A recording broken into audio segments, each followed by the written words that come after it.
There we go. We are going to be on the role of a staff user in the Virginia Volunteer Health System tonight. The main purpose of this is to refresh or introduce some of the MRC volunteers, the unit coordinators, or the local public health emergency coordinators of some aspects of the Virginia Volunteer Health System. This will be a fairly basic introduction. We will not be going into a lot of the more technical things that the local administrators need to do, but we'll give you the meat of what you need to do to be able to help us mobilize volunteers for our COVID-19 response. I'm assuming everybody knows me, and now I realize that you don't. I am Jennifer Freeland. I am the State Volunteer Coordinator in the Office of Emergency Preparedness at the Virginia Department of Health. I am the State Administrator and main developer of the Virginia Volunteer Health System. I've been in my position for almost 12 years now and actually started the application from scratch. I hope you will find that it is fairly intuitive and easy to use. What is nice about the application is that we, as MRC unit coordinators, have made changes to it and done things to make the application support our business work process. And it does a very good job of doing that. In comparison to how we utilize the Virginia Volunteer Health System for H1N1, it is night and day. Many changes were made because of H1N1 to VVHS, and I've already seen the great benefit of that thus far. So I'm going to dive in. So just to even start, for those that you may not, the easiest way to get to VVHS is, and you're just somewhere you need to have it, is vamrc.org/VVHS. That'll get you there without much fanfare, or you can just go to vamrc.org.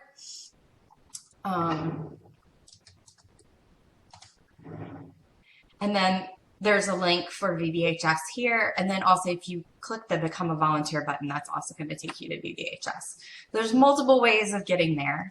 I'm here logged into the home screen. What you don't, I know we've got some volunteers on, so you don't need to register as a new volunteer. Please don't use this button, anyone.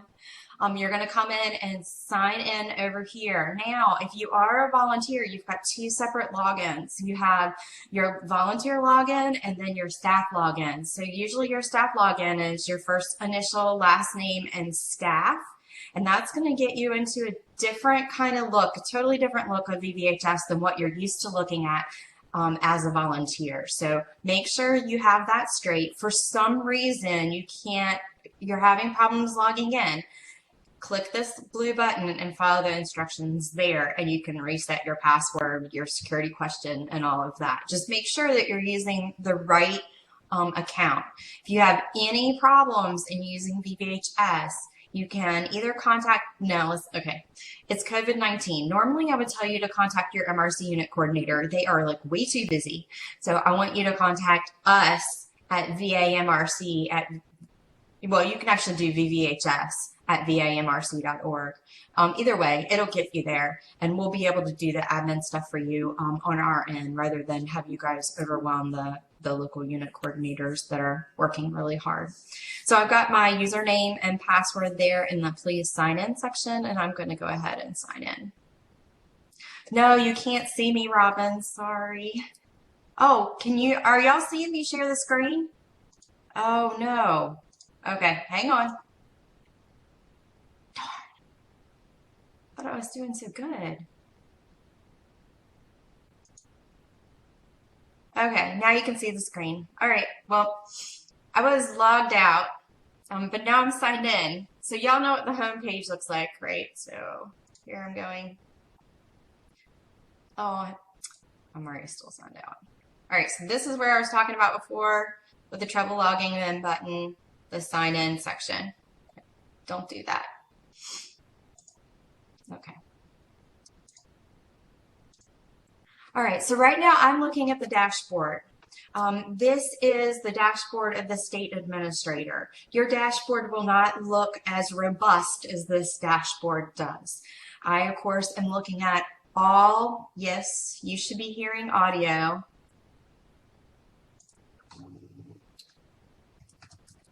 Okay, hang on.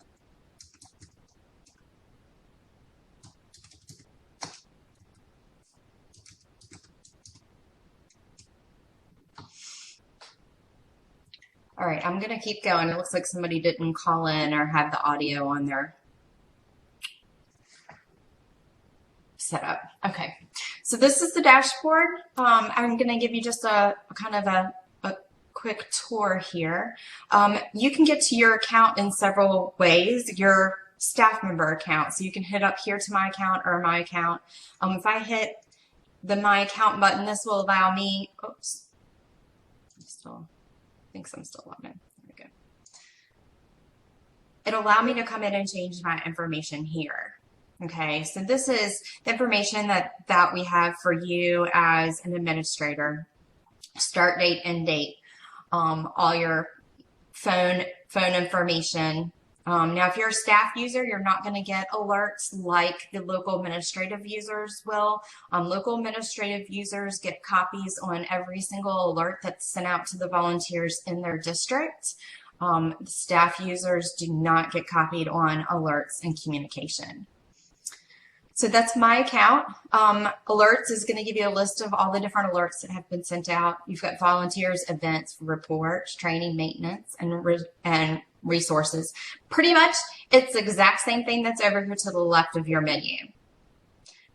Same functions, just over here a little prettier, except this button. This button will take you to our coordinator resource site. And this is a really important button because we don't have a VVHS manual. We have this coordinator resource site. So if you needed to look at the volunteer application process and want to know about different application statuses, you could come here, click this, and then it would tell you about the different application statuses. So all of that user information, definitions, how VVHS kind of functions, how to do step-by-step in what screen is at this coordinator resource site. And it is an extremely robust site. It does have step-by-step pictures on how to do things that are screenshots. So Tanisha, that's our phone number. I'm sorry. It's 607036. I'm going to have to continue. She'll have to watch it when it's after it's recorded. So it has all of the best practices, examples, and things that you need to look at when you're considering how to do things in VVHS. So if you don't feel like you know exactly what you're doing, but you want to kind of refresher or you want to confirm what you're doing, please come here and look at this resource site. Lots and lots and lots of step-by-step tools there for you and references. All right, so one of the things that I do as a best practice that makes it a little easier when using VVHS, I find, is that I open up things in separate tabs. So if I want to look at a particular volunteer or a particular event, anything in here that's highlighted this light blue is actually a link to go to a different location, different site within VVHS. And so I right click on that and bring it up in a separate tab. And that just allows me to kind of open things up, kind of like a book, pulling out files for individual people, and you're going to see that as I move forward. On this dashboard, I do have all of the approved volunteers in the state of Virginia, which is 10,332. Wow. That's like 300 and some more. And then we had at the end of last month. So we have onboarded quite a few volunteers since the end of the month. Pending applications, all the pending applications, new people that have applied are over here to the left. And you can see we've had a significant number of people just apply today alone. And that's there. Working applications are applications that MRC unit coordinators are reviewing before approving. So they've put them in the working status. And incomplete applications, we have people that come into the system, they enter an account and then they don't complete their application. We let them sit there because the system automatically sends them a reminder to complete the application. And then after 2 weeks, the application is automatically deleted. So let's just dive into looking at a volunteer and how to find volunteers. Say you're want to review whether or not a volunteer can be a member of a specific team, or you're looking for a registered nurse, or you're looking for a specific volunteer. You know that this volunteer is going to be helping you in a specific activity, and you want to review their information. You'll see here it says that I have 23,565 records in VVHS. That is correct. All of the previous duplicate, every single entry for a volunteer that we've had is over 23,000. But I'm going to come up here. The best way to research a volunteer, given that we have that many records in VVHS, you cannot research John Smith. That's just not going to happen. It's very difficult. But you can research by email or username. So a lot of people are emailing the general VA MRC email account, and I'm just grabbing their email and putting it in VVHS. I'm going to look up a volunteer. Oops, must have been.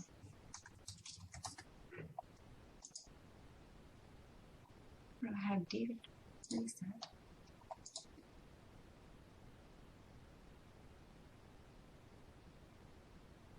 Oh, I bet you have a different email address for him. Okay. Yeah, I had it right. There we go. All right, I have a fake application in here that I use for training purposes. And it is for my dog, Zeus. So you can look up volunteers' first name, last name, their user ID. User ID is the unique identifier for an account. That's helpful if you already know who, a specific volunteer you're trying to assist. Otherwise, you can look it up any of the different variables that you have there. Depending upon what access you have, you likely will not see the districts. You'll just be defaulted so that you can only see the health district that you have access to. So your screen's going to look slightly different than mine just because of the access that I have, but it should pretty much be the same. Okay, so we're looking at Zeus. We try to always have pictures of volunteers in their profiles in VVHS. Sometimes our newer volunteers are uploading their own profiles, pictures. This picture here is not a picture that we would use for identification or a badge. We prefer pictures that have blue backgrounds. I will show you one in just a minute. But looking at this kind of overview screen, it tells me a lot about this volunteer. Okay, so we have how long they've been a volunteer. We have different MRC levels. I'm not going to go into the definition of those. That's definitions that are referenced on the coordinator resource site. If they have a medical or ESAR VIP level, the medical or ESAR VIP level means they have some type of medical background. If they have a Department of Health professional license, the number is here, and then the date that it is expired, or if it is an active license, is going to be here. I'm going to show you a license here in a minute. The district, so which health district the MRC unit, the MRC volunteer is assigned to, phone number, email, the date that the badge was issued, and then the application status. So you can see I've used this profile for training for quite a while. We can change the application status. So this volunteer is temporarily unavailable. So that would mean that the volunteer is maybe sick and not available to support. They're in Florida for the winter, they cannot receive alerts. They're still there. They potentially want to come back and volunteer, but they're just not able to help right now. So we put them in temporarily unavailable. You'll probably find we have a lot of volunteers that now that COVID-19 is, upon us, we're having volunteers return that haven't been an MRC volunteer in 10 plus years. I have dug through the files and found archived volunteers that were removed because they didn't respond. And we've had to go back and change their application status, updated their information, and moved them over to their new MRC unit. So that application status really shows us who made an edit on their account and when the edits were made as far as the application status concerned when you hit history. Last time it's modified is going to be here. So last time I made changes to this was on the 3rd. And then also the volunteer's date of birth. Over underneath their picture, how many deployments have been, the total number of alert communications they've received, and how many they've said they were available or unavailable for. And then these 3 buttons here as an administrative are really helpful, particularly right now when we don't have a lot of time to tell people how to go back and use that login button. As a state administrator, I am sending username and password emails quite frequently. So sometimes if you are an MRC unit coordinator, you're assisting an MRC unit coordinator, maybe you're calling volunteers or maybe the volunteer is called and you're calling them back and they said they can't log in. The easiest thing to do is to come in and hit the username and the password, reset emails. What is really important to consider, though, when you hit those emails is that this email address right here is a correct email address. Because if it's an email address I'm not going to use, they haven't been using, like I have a Verizon.net email account. If that account was listed here, then the person would never get the username or password. So just be mindful of that if you're going to set those reset emails. In VVHS, we have an administrative area where we enter in some information that may not have been specifically captured in the unit profile, in the MRC volunteer profile, but it would be valuable for us to know. So you'll see that here when I look at another profile, but you can add a comment by hitting the add comment button, and then you can just type in a comment and hit save. And it's going to have the author, date, and what my comment was listed there. So that's the basics of the volunteer. Coming over, we have specific tabs for each kind of function in the volunteer profile. So if I come over to contact information, this is all the contact information.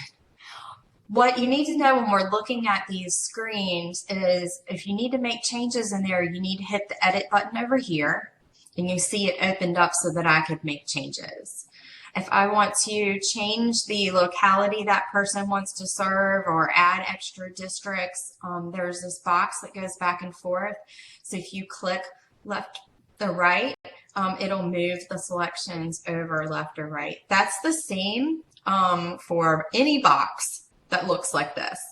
If I want to select them all, I hit select all, deselect all. You see how it just goes back and forth, shuffles them.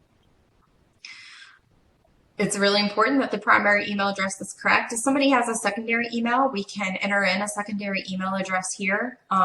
It's not necessary, but it's always nice to have. Email is not 100% correct all the time, spam and whatnot. So here I don't have race entered, can enter not stated, can enter Asian, whatever the race of the person is. This is helpful when we're running background investigations because we do have to have the race documented on that. So now that I've made a few changes here, it's important that you come down and you save any of the changes that you make.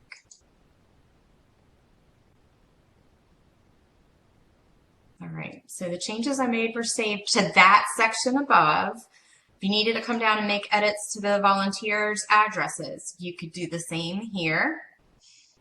If you wanted to come in and change contact information, you can come and change the same phone numbers here. Now, what's important to differentiate between this contact phone and phone and text alerts. So the contact phone is just the information they want to provide to us for ways to contact them. They might include a work primary here in their contact phone, and here I am, I'm going to save that. But what's most important is this phone and text alerts section, because this is how they're going to receive any communication. What I've noticed is a couple of the new applications, people have just chosen text message and they haven't chosen phone. And when I've had a conversation with them, I'm like, would you mind receiving a phone call? Oh yeah, I'll get a phone call. I'm like, okay, well, I'm going to choose that you're going to get both. And so you can come through and just make changes to that just by clicking those buttons there. You can add a phone number. You can remove a phone number. You just kind of see it's the blue buttons that make changes, and then always coming down and hitting the save. It's very important for all the volunteers to have emergency contact information. Absolutely critical. If you're ever looking at a profile and it does not have this, the volunteers should not be volunteering, should not be deployed unless we have their emergency contact information. It, like everything else, can be edited and changed. So that's the basic contact information. Let's look at credentials. So we want to know what is this volunteer really qualified to do? Let's switch over. I'm going to look at a different volunteer. This is Claudia Vento, and she is a previous MRC unit coordinator. She also was a LPN. And so her profile is going to look a little different than the basic one I was showing you with Zeus. You'll see here all the deployments and alerts that she's had throughout the many years that she's been a volunteer. You'll see here that her DHP license and her occupation is listed here. It expired, so it's in red. For volunteers that have a current license, this is in green. If a volunteer is a registered nurse and a nurse practitioner, all of those licenses are going to be listed there if they're with the Department of Health Professions, so you'll be able to see that. But let's look up at the credential section. So we do have employer reference information. What is important is that, one, it is current. So if you want to, probably for her, I would probably change that her primary occupation is not a practical nurse anymore because she no longer has a license. I would change that and save it. I'm not making any saves and edits to her profile. So driver's license, if you are assisting in onboarding a volunteer and you need to add a driver's license to this section, again, we're coming up here to the edit button. And then you can add a credential down here, or you can come up here and edit the driver's license information that's in here, or hit and remove it. If you click the verified comments, you can always put in here, provided a copy on this day, whatever you feel is administratively needed to be added there. And then if you want to add a credential, then it's going to give you another screen and allow you to keep adding credentials. So you could find that you have some volunteers that have 5 or 6 things listed under licensure because they have multiple licenses. And sometimes if they're just a support volunteer, they're only going to have their driver's license. Now, it's important that we have the driver's license because driver's license is our primary form of identification. If in the event we cannot issue a VDH, an MRC badge, then we would allow the person to identify who they are by using their driver's license, and we potentially would issue them an event-specific identification. So driver's license is very important. For ever reviewing a profile that does not have that, then we need to make sure that information does get in there. I wanted to show you what is a little different is that because Claudia was a healthcare provider, we can use this button up here that says DHP license check. It's going to pull the license information that was in, oh, here we go. I finish that here. it's doing anything. Oh, sorry, Windows. Oh, it's because no, I just did it earlier. You should be able to click this button in a DHP. I already did it earlier, so it can't. You can verify someone's license by hitting the DHP license checkbox.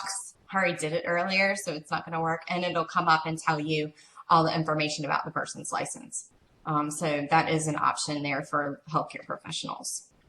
And then down here, we also have all of the CPR life support certifications. So every time someone completes that, we enter it. Issuing organization is even listed here. We've got a lot of different options. So if we were adding a certification, there are a lot of different types of certifications, and there's a lot of issuing organizations. So we can choose any of those and put those there. Now, just a note about EMS certifications. EMS, it's in the Office of Emergency Medical Services, which is at the Virginia Department of Health. That's not a license, it's a certification. And within VVH, that volunteer can only be a basic first aid volunteer. For them to do anything above first aid, they would have to be underneath the direction of their medical director at the EMS Council, of which they are a member of. Just so you know, as far as that's concerned. Additional info, this is really probably not as important for you guys to know. It's just more administrative. And we can go over and look at the admin tab is going to tell us a little bit more about how the volunteer is being utilized administratively. Most importantly, for our event right now would be what kind of groups and roles the volunteer has been assigned to. So if you look at Claudia's profile, one of the things that's important is that she's a member of the EPI response team, and she has received training, and she has been assigned as an assistant EPI investigator. If I was looking at a volunteer and we needed EPI investigators, we need support team for EPI response, this is really important to know. I'll show you in a second the training that's related to that. It can be edited, so if you are creating a team and you want to add a volunteer to a team, you can do that. If I wanted to add, we actually have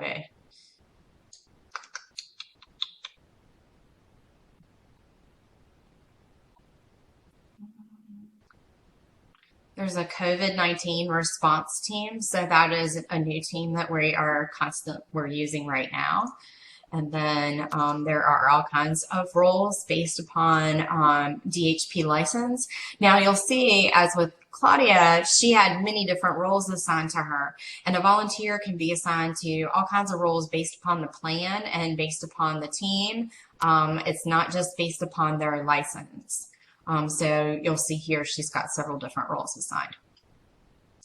If I come down, I'm laughing because there's a VVHS comment from her new coordinator saying she's a former MRC coordinator and she's very knowledgeable.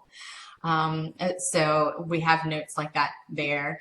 And then we have background investigations. So our volunteers are required to have background investigations. You should see that in all of the profiles. That's done kind of behind the scenes, and us in OEP are uploading the information, background information into the volunteer's profile. And then we just have our regular consent area. Of course, it's important that the HIPAA and liability has been signed. So if you're ever reviewing a profile and that has not been signed, do need to make sure that we provide that information to the volunteer. You can click here and it will download the PDF document that's back and front HIPAA and liability acknowledgement form. So that is a volunteer's profile. That's looking at kind of their administrative area. Now let's take a look at what qualifies Claudia to be on the EPI response team. So if I come into the training section, this is going to give me, I'm not going to collapse that, give it a little better screen. This is going to give me everything about her training.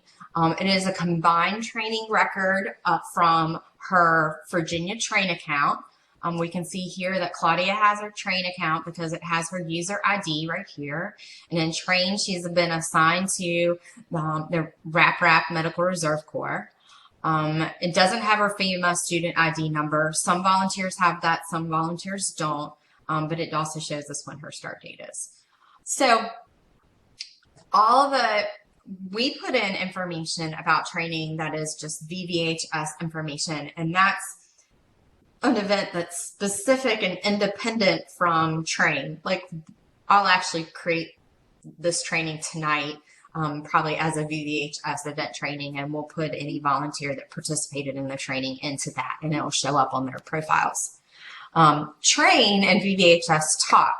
So all the training that a volunteer has done in Train shows up in VVHS, but we don't send VVHS training over to Train. It's kind of just a one-way communication. Once a volunteer's profile is created, they do get a Train user ID. It's automatically created for them. So if a volunteer says, I can't log into Train, we can always come in and look at their profile and see if they have a user ID. When a volunteer is logged in, if they do have a user ID here, they can click that link and it'll take them directly to Train. The first time they log in, they will be required to reset their password. And the account will be linked with the same email account that they have in VVHS. So we have competencies, some basic competencies that we want to ensure that volunteers have. You can see here that Claudia has completed all but one of the competencies. She can't be a vaccinator because she doesn't have a current license, but you can see that she's gone through all the other main core competencies, and including the epi investigation and when she completed it. So this is all courses that she has taken over the years. If you look up here, she's taken 137 trainings in 66 hours and 25 minutes. It is a lot. So if you're looking specifically for that a volunteer's completed a training, you can scroll through, look at all the different things that they have on their training record. You can also go into Train, but it's much easier to look here because it combines everything. So that is volunteer training record. Now, if you have a volunteer that comes in and they complete EPI training in preparation for COVID-19, or not preparation for, in response to, we're beyond preparation, you can come in and hit the edit button. And if they completed it this week, you come in and hit the calendar, and you could change that and put the competency that they completed that today. Usually we review the volunteers' trainings below, and once we review them, we assign the competency to them once they've met those requirements. The main reason for that is not everybody has the same version of shelter operations, so we can't say, well, you have to take this specific shelter operation course, because there is no one shelter operation course. There's multiple courses depending upon the locality. So that is something that has to be self-assigned versus something that can be automatically assigned by systems. And looking now over, we're going to look at deployments. So all the different activities that the volunteer has done throughout their entire year of being an MRC volunteer. This has been helpful because I've had people that we've been transferring because a volunteer lives right now in the city of Suffolk. If they were to move to Alexandria tomorrow, we could move them from Suffolk to Alexandria very easily by me going in and editing the contact information in their profile. I'm only the one that can do that, so I can get that moved over for them. And if you look down, you'll see all the different events that Claudia has done. Okay, she's done a lot. But if I wanted to look at specific, let's see.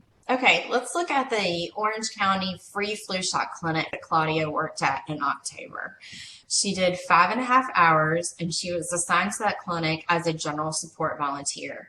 If there were comments about her participation, they would be listed here in this section. But let's look at just the event overall, and you can do that again by hovering over we're going to open up that specific event in VVHS. Now, all the events for COVID-19 have been or will be created here shortly. And if you are assisting an MRC unit coordinator, you potentially would be coming in and assisting us in documenting deployments. Really, it is our goal to have deployments documented within 5 business days. And as we continue to ramp up volunteer activities, that is going to be increasingly challenging. Today, we had 104 volunteers mobilized just today, supporting call centers and other efforts throughout the state. So coming in and making sure all of them get credit for that and we know what they were doing and where they were is really important. And so there will be an event listed for, I know that we have a COVID-19 call center event, and it started at the beginning of March and it has a never-ending time frame. You see here for this event, it was a one-day event, so it just had a start date and the end date. For some of the activities that we're doing now, we don't know when they'll end, so we haven't even entered an end date in here. And that's okay. That allows us to constantly be able to go through and see, add additional deployments as we go along and not having to create additional events. So we'll probably end up having a COVID-19 vaccination, vaccination clinics. And it'll be a long-going event, and it'll probably end up being, many days, many locations that are documented to that event. So for the volunteer deployments, it's fairly easy to add a volunteer or take away, remove a volunteer from a deployment. All you have to do is you go in and you type in a volunteer's name. So the names that populate here are only going to be the names of your MRC unit volunteers. So if I wanted to add, he's probably in here though. Yeah, he is. I was going to add Claudia's husband, Richard. I was going to add him in there. But if you type in a volunteer's name, let's see here, you can just come down and you can click and choose that volunteer and it will add them to it. So if I click Sharon's name and I had add volunteer, it will automatically add her to the bottom. And you could go in and put who her supervisor was. So if that's the MRC unit coordinator, or it is the director of the call center, or it's the public health nurse or the epidemiologist, all of that should be in there. Their role, it might be general support. It could be, we do have a call center operator role. So if they're working the call center, it could be a call center operator. It could be the assistant epi investigator. All of that would be, options there for that response.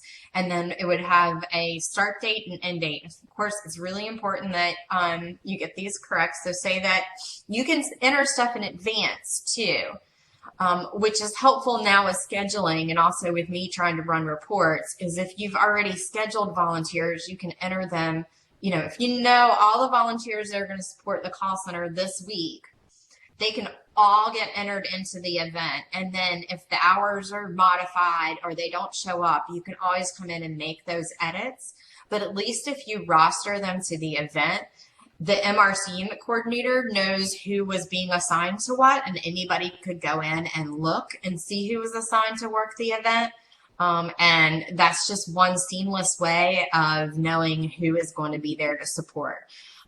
We can also, if it's directly coming off of an alert notification, we can download a report from that.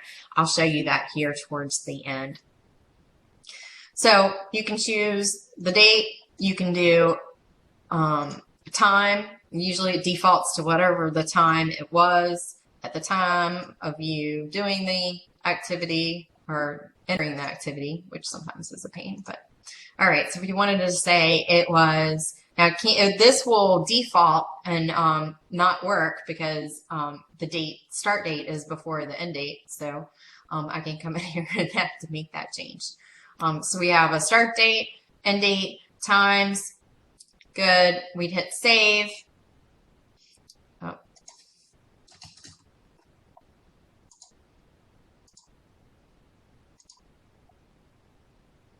Okay.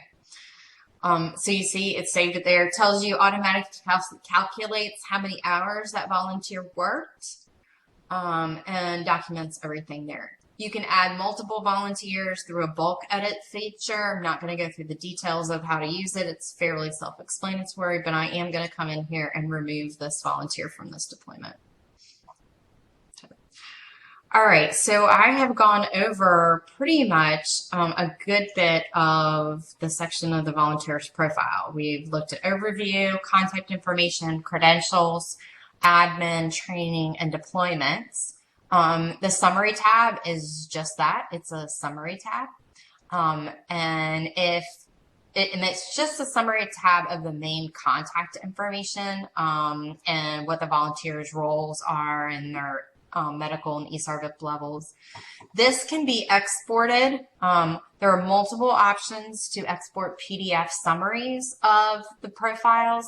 So if you hit that button there, it's automatically going to give us a PDF of everything, the basic stuff about Claudia, that perhaps you would need to provide to somebody if they want to have a documentation of their driver's license and healthcare license. If that was necessary for a deployment, this could be exported and provided to a volunteer. One of the other things that we can PDF is actually all the deployments the same way. It's the same function. You'll see same screen, hit the same button. We're going to get all of the deployments, all 10 pages of Claudia's deployments listed.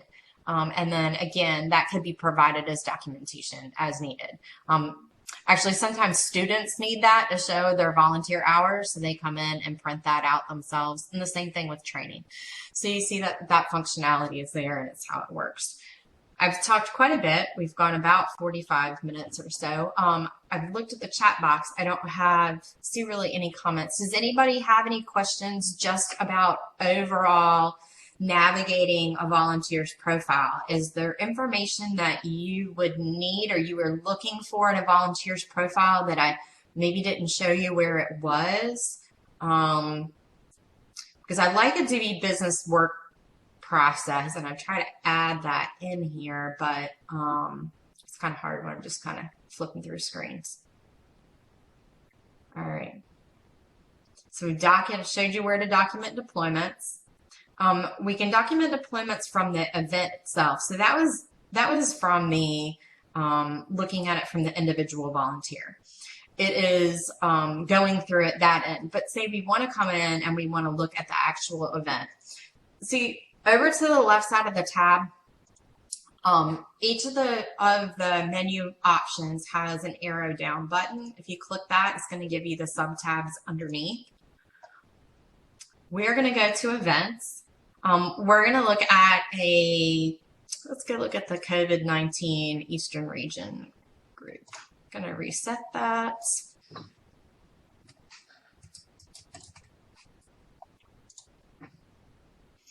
All right, so I already have 18 events in here for COVID-19.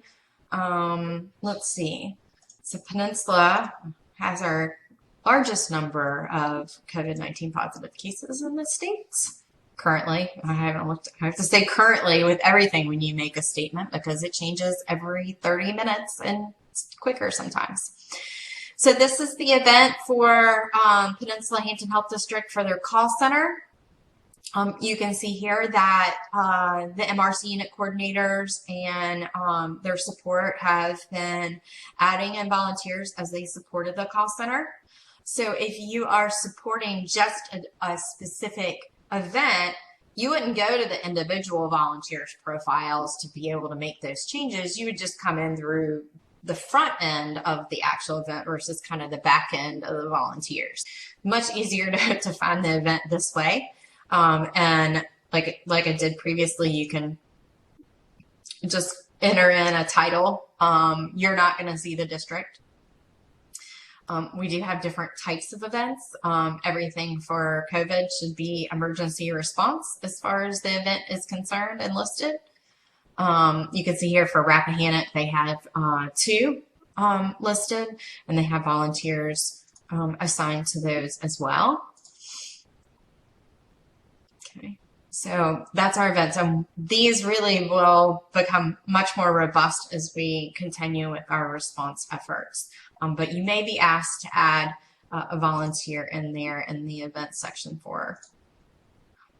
You can do a date and time range. If I already have some default, like for VB Strong, so that was our response to the mass shooting in Virginia Beach. And, you know, if I come and look at the crisis care teams and I open it up, I expect all of our COVID-19 events are going to look like this or even more robust. It was a regional event, so we had multiple health districts that supported this event. And these are all the volunteers that supported every shift, every hour. And the total amount of hours was 640 hours, and we had 46 volunteers that provided behavioral health services to the members at the City of Virginia Beach employees. So you can see that we can have an event and it not just be for one district, it can be for multiple districts. It can be over an extended period of time that those, you know, that it's listed. So we had them working in crisis teams for about 6 weeks, working with the City of Virginia Beach. Good stuff, really important, good stuff. Alrighty, so those are events. We can run, I'm not gonna, running the reports for the events and for the volunteers and for training is really more of a function of a local administrative user. So I'm not going to get into the weeds of running events, running reports. I do want to go ahead and show you, because it is the starting block of how we get started in mobilizing volunteers, and that's sending out an alert. Now, alert communications are only sent out when we have identified a need or if there's a message that we need to send out to the volunteers. It's really important for us to ensure that alerts are well crafted, they have accurate information, that they're easy to read, and they are very clear in their instructions of what we're asking volunteers to do. Making sure all those things are in place is going to give us a much better result in the responses that we get. And the more we can do to make the outcome of what we're trying to accomplish more successful, that's less time that we have to spend getting there, and less phone calls that we have to make, and less follow-up emails. And with as busy as we're going to be, I keep telling everybody, we've really got to work smart. We've got to work smart because this is a huge response. It's not going to be short term. It's going to be a long-term response, and we're going to have to be really smart about mobilizing the people that we need, where we need them, and utilize them in the absolute best way possible to be able to meet the public health needs of our communities. So let me just show you, not going through sending alert, but let me show you how to find and how to read an alert. Let me just you've seen me a couple times when I've been going on the screens. You know, this filtering here looks, look, you said you lost the video again. Okay. Thanks, Robin. Okay. Can you see it now, Robin? It says sharing screen. Anybody can see my screen? Okay, good. All right, good deal. Thanks for letting me know. I have two huge computer screens that I'm looking at, just to let you know. So I've got Polycom on one and then VVHS on the other. So these filter boxes are the same regardless if we're looking at events or volunteers. Just some of the fields are different, but the functionality is the same. Now, one of the things that sometimes will catch even me is I'll be looking for something, I'll type it in there, and then I get the result as 0. And I'm like, why is the result 0? Well, what VVHS does is that when we search for something, it automatically holds whatever we entered as the last thing. So, I had most recently searched for COVID-19 and Rappahannock. So when I came back to this page, it's showing me the results for COVID-19 and Rappahannock. And if I looked down there, I was like, well, but it says COVID-19, but there's only 2, and I know there's more than 2. So sometimes if you're doing a new search, you need to come and hit the reset button to clear all your fields so that you're seeing the information, a clean set of the information so you can filter it. So just so that doesn't stumble you, just always go back and check that. So here we have sent out a lot of alerts. Again, if I want to look at COVID-19 and see all the alerts that's sent out for COVID-19 thus far, there's been 43. And we have been in several different stages in sending out our alerts for COVID-19. We have some MRC units that are, out in the southwestern part of the state, and they haven't ramped up in the same way that the northern region and, of course, more of the central region, eastern region of the state have. So they're doing a little bit more starting activation where there's other units that are in full activation. And so the alerts kind of vary, but you can even see here we've had 3 alerts sent today. And you've got the date, who sent it, what the subject is, the categories, the districts, how it was sent. So when it says all, that means it went email, primary, secondary email, text message, and phone. It went to, that's how the different communication methods it went to volunteers. Now, if you want to look at the specific alert, you have to open up the paper and the details over there. So let me open up this one here. Okay, so I'm going to, well, actually, no, I'm not going to, because I can't share some of the details in that alert. We do have some volunteers that are going to be supporting a point of testing site in the central region, and I can't disclose the location of that for you. But let's just go ahead and look at the COVID team update. Don't know. All right. So it looks like they are, yeah, she's just letting people know available different locations that they're going to have for respiratory fit testing. So there's multiple things going on in this alert. If I come back and I look at this one is a regional alert that we sent yesterday. All right. So this is a regional alert. We developed a regional team in the eastern region of MRC volunteers that were willing to support a call center in Norfolk. And we pulled them from 4 different MRC units. We didn't mobilize volunteers from Virginia Beach because Virginia Beach has cases, and these 4 districts currently do not have any positive cases, so they are supporting the regional call center efforts. Robin, you probably got a message from this, rostering people for this. I don't know if you're on this team or not. So you can see we have a group, Eastern Region Call Center team.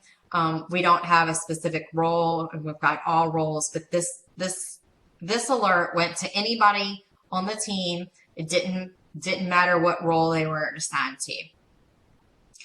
We have the text message that you receive, a phone message that the volunteers receive, the call to action. The call to action is right above the link in the email. And then once the volunteer clicks on the link in the email, they get the full information that is listed here. We usually try to keep it in a who, what, when, where, how format and additional information. It, for consistency, makes it a lot easier for people to read. And, it just makes it easier for people to read. We do have links, so we can include links and alerts, like to do that for specific trainings and things like that. But this is looking at the overall content of the alert. Okay, this is who it went to. This is when it went out. Now, up here, if you look at the top, so it was sent yesterday at 5:30, and then Summer must not have gotten all the responses she wanted, so she resent it. Now, it didn't mean she have to come back and draft it again. What she did was, there's a button when we get down here to the choices that says resend messages to unconfirmed recipients. So local administrative users can come down here and click this button that would recall all these 15 people that did not confirm available or not available. Okay, so it would send them all another text message, another phone, another email. But this alert is a multi-choice alert, so it's not just are you available or not available, it's are you available or not available for specific days, times, and locations. And so you'll see here, this shows that we were staffing an AM and PM shifts for this entire week for the call center. They've had some fairly good, about 50% staffing right now on this. Of course, we sent it yesterday. So the fact that we sent it last night at 8 o'clock and we got 3 people to show up this morning and 4 people to show up this afternoon, I think is pretty good, given the circumstances. Rostering the team, we started to roster the team yesterday at about 1 o'clock. So it's a pretty quick turnaround. So when you come down here, you'll see the volunteers, the number who received the alert, who's available, who's unavailable, who did not confirm, and then all the staff members will receive a copy of the alert.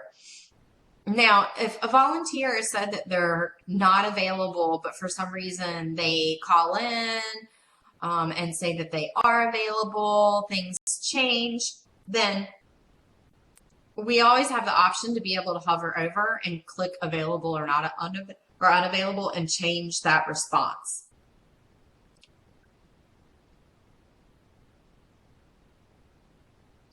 But in any place here that's got the green or the yellow button, we can move people back and forth. And that changes constantly, and it will continue to change until the alert is closed.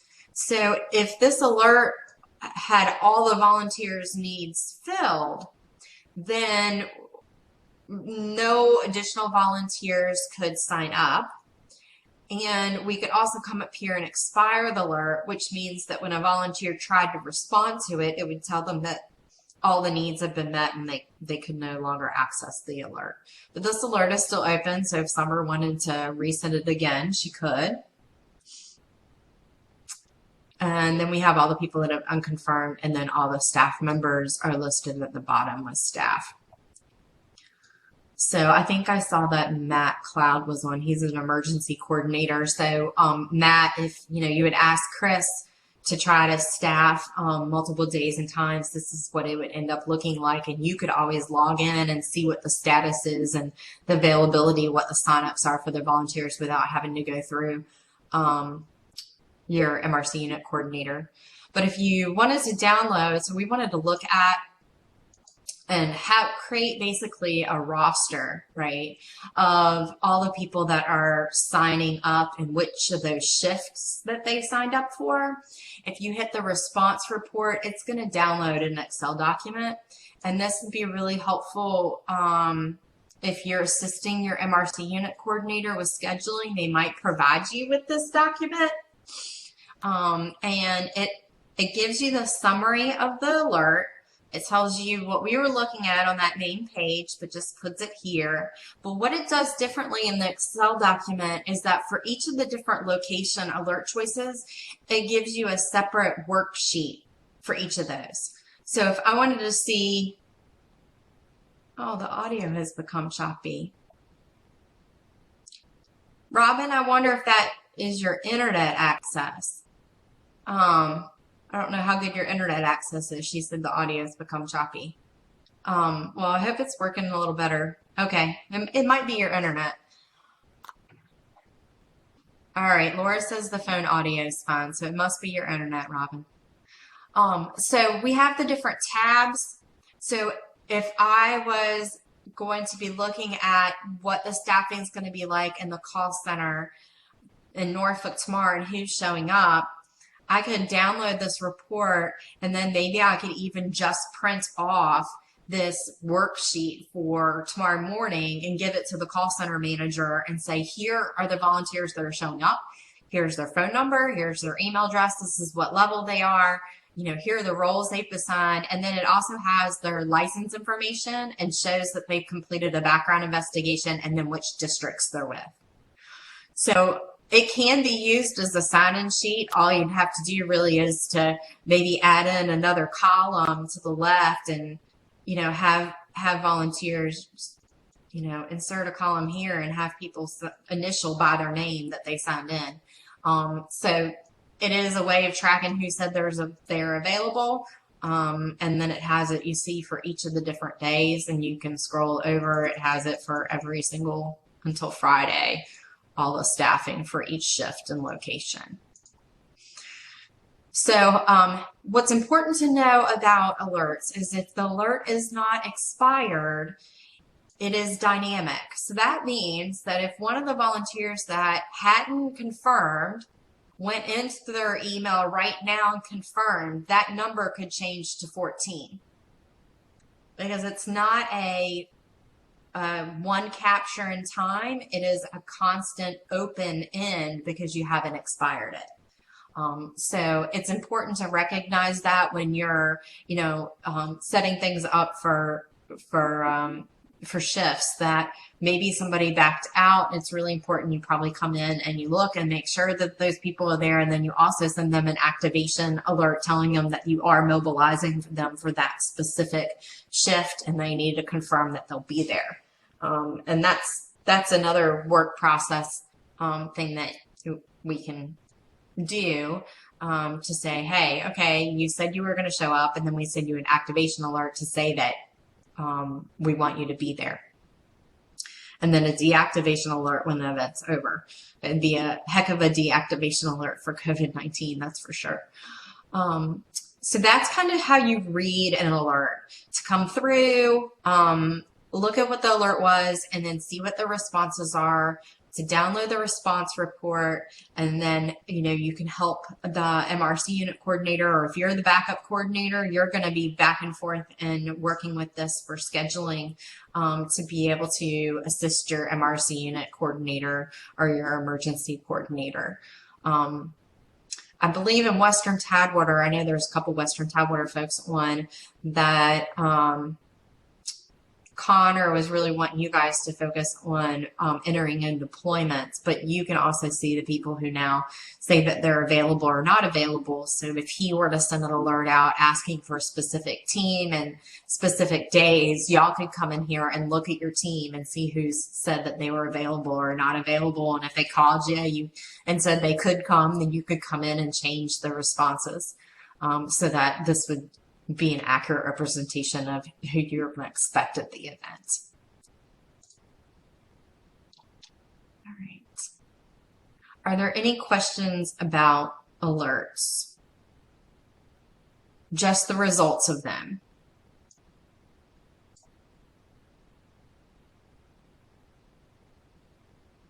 I'm either going too fast or this is super easy.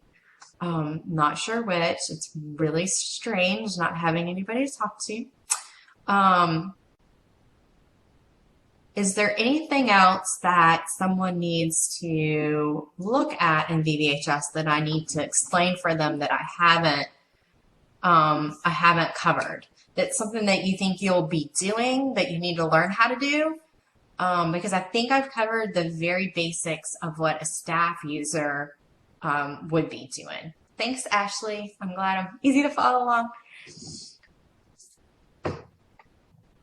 Because the other functions like the ad hoc reports and staff and maintenance, those are higher level functions. I guess the only other thing that I think might be helpful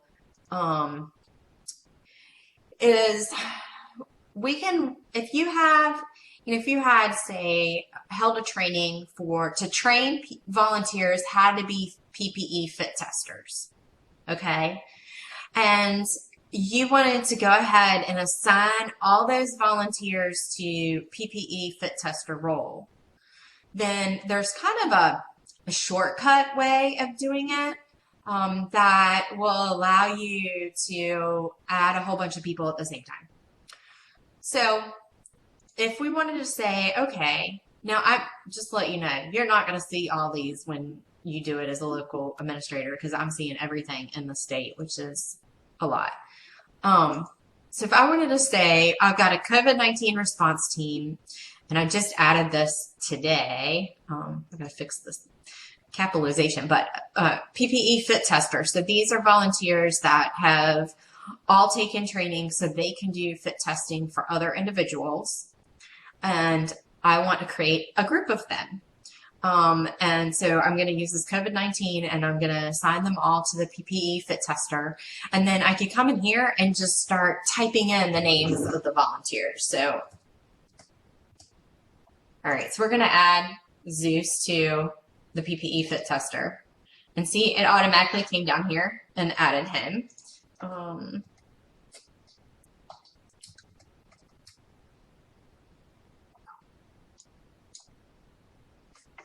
It's moving slow for me because I'm looking up, like, all right, I'm not going to add that volunteer. It spins a little slower for me because I'm looking at all 10,000 volunteers. That's why my spin is going around. It'll move a lot faster when you have smaller amount of volunteers. But so you can keep adding here and keep putting volunteers down in here. So I can add Claudia, I can add her husband, Richard, and move them all. Oh wait, you know what? I'll add, oh,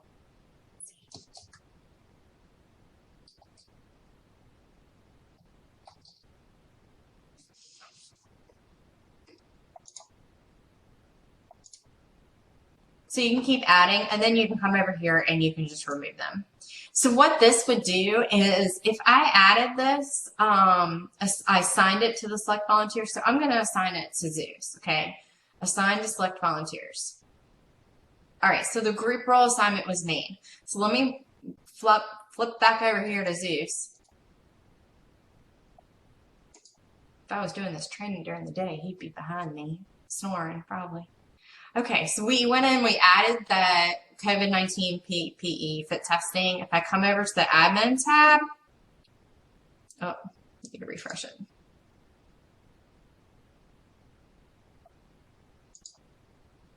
Did I do it right? Yeah. See how it's listed here now? So instead of going to the individual volunteer, if you had the roster of the 8 volunteers that became PPE fit testers, you could just automatically add all 8 of them together instead of going to their individual profiles. It's kind of a shortcut that we made to make things a little bit easier to roster large groups of volunteers. I know that they had a training in Richmond over the weekend and they had 40 volunteers come to that. So they'll be adding all those volunteers to the one group and assign them the specific roles accordingly. And that's the quickest way to do that.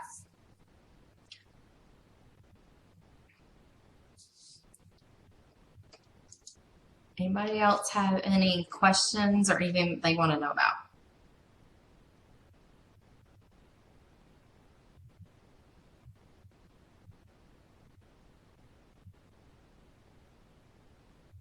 All right. I'm seeing none. I'm hearing none. I'm just back on the main dashboard. I didn't even really talk about the upcoming and recent events. So anytime there is an event that's upcoming, it's preferable that they're listed over here in the recent events or upcoming events. Let me just show you, since we're here, I'll just show you how to add an event. It's pretty easy because once you understand how to add this, you can add other things. So say I'm going to add an event. It's going to be emergency response.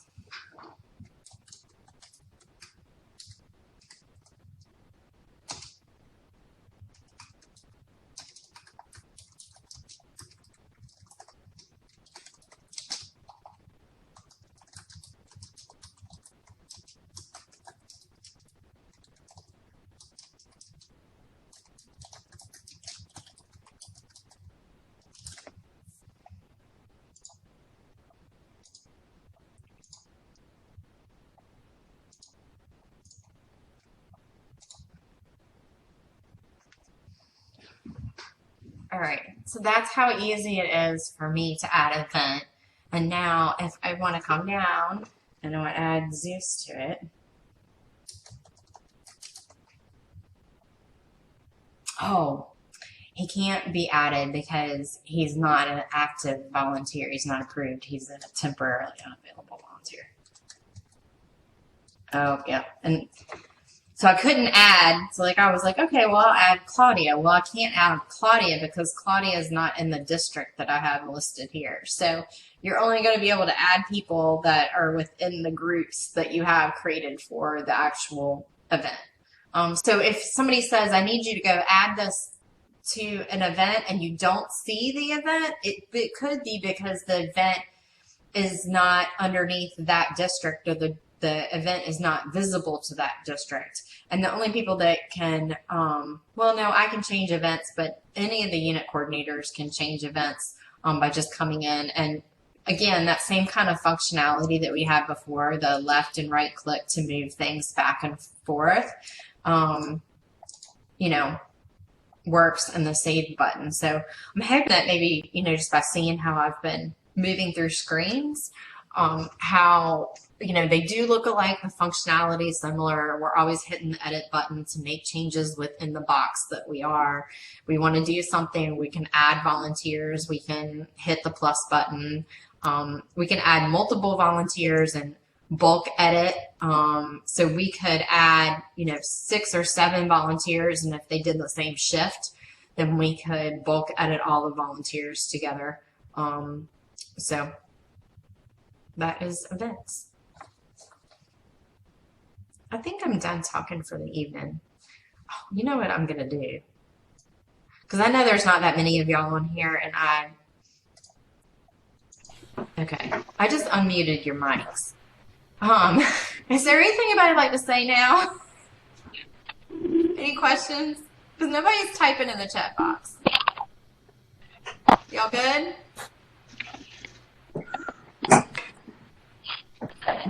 All right. There's some people that aren't there and don't know that they're unmuted, I guess, maybe. All right. Well, that's it for this evening. If you ever have any questions about VVHS, need you to just email. You can email vvhs@vamrc.org, and that's going to get it over to my generic account where the state admins monitor and help use VVHS.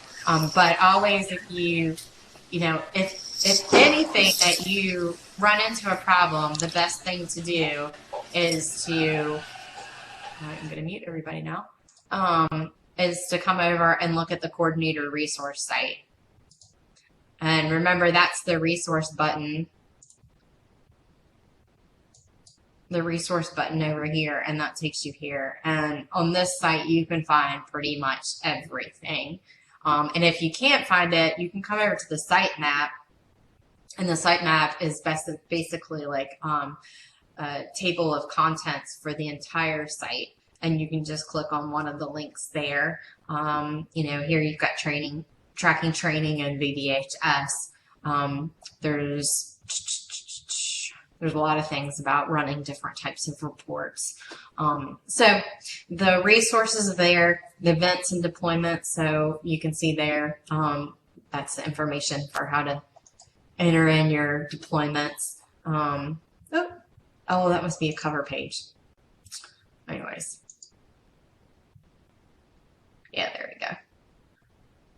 All right, so that's the coordinator resource site. That's VVHS.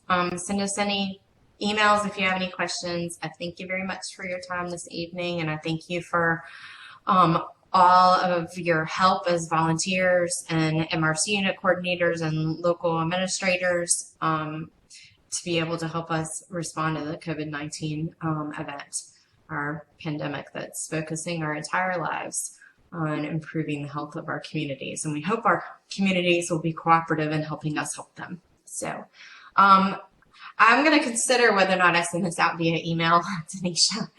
I'm not too sure. We've had a few little glitches, but I think I accomplished the goal of getting everybody onboarded tonight. So thank you very much. Y'all have a good evening. I'm going to go ahead and close out our meeting now.